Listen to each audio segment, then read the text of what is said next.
in August 2024 itself, we have come across two major incidents that have caused an uproar in the whole country.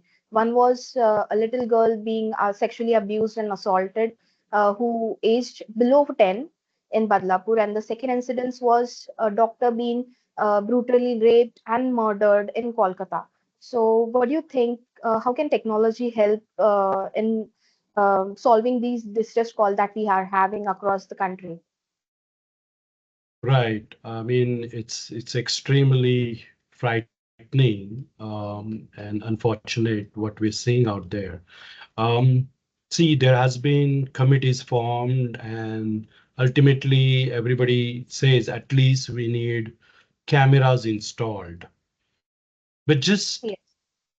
cameras are not usually enough because camera can capture the incidents after the incidents has happened. And many times there are issues which cannot be solved once the incident has happened. If somebody is murdered or kidnapped or abused after the fact, you can only thing you can do is do punishment, but you cannot prevent the crime Yes, from happening. correct. So this is where the AI comes in, right? So there is a field in artificial intelligence called affective AI.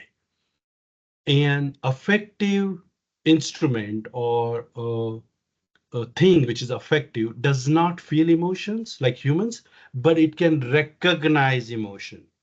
So the AI has become so advanced that these systems which work behind the cameras, the artificial intelligence software, the system, when they see the images coming at them, they can see if the person is happy, are they scared, are they in fear, are they in distress, are they in captivity, or they're free.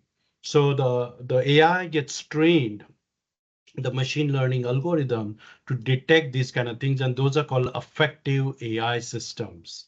So the way these systems work in United States and a few other countries around the world is that when somebody is in distress, right that second, a signal goes out, whether it's SMS, whether it's alarm to the nearest police station or the control room, so they can go and zoom in on that particular camera, right? Like cities like New Delhi, Calcutta have thousands and thousands of cameras from railway station to airports to the chalk. Which cameras and at what particular time a control center is going to monitor? In fact, there was a study done by NASA that if a control room person is looking at a camera feed for more than 3 or 4 hours, they lose the ability to detect anomalies. Meaning the anomaly, because they get kind of hypnotized or bored or whatever you call it. But after 4 hours, NASA says that watching the video feed is not effective anymore. Not only it's not practical, even if you put hundreds of police officers looking at after 4 or 5 hours is not, they won't be able to detect anomalies which AI can detect.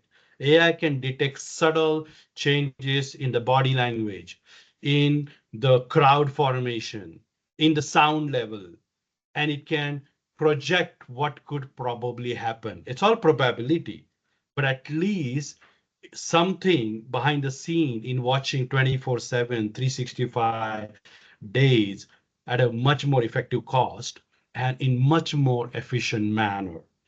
So what needs to happen is these AI systems, once they detect a child is in distress, the child is in captivity, he's afraid, he's in pain, or a woman is, her body language is showing signs of fear, or she's running in an unusual manner.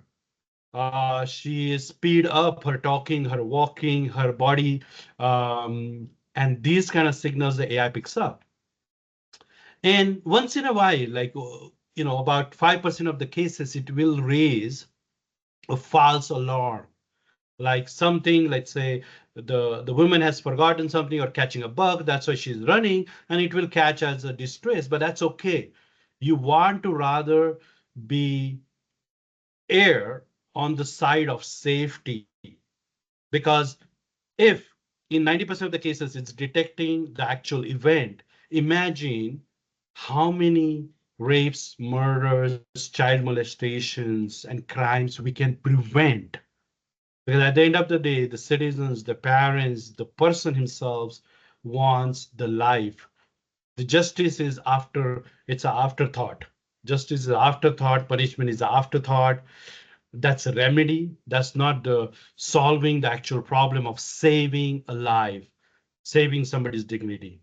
And these kind of systems take us one step ahead.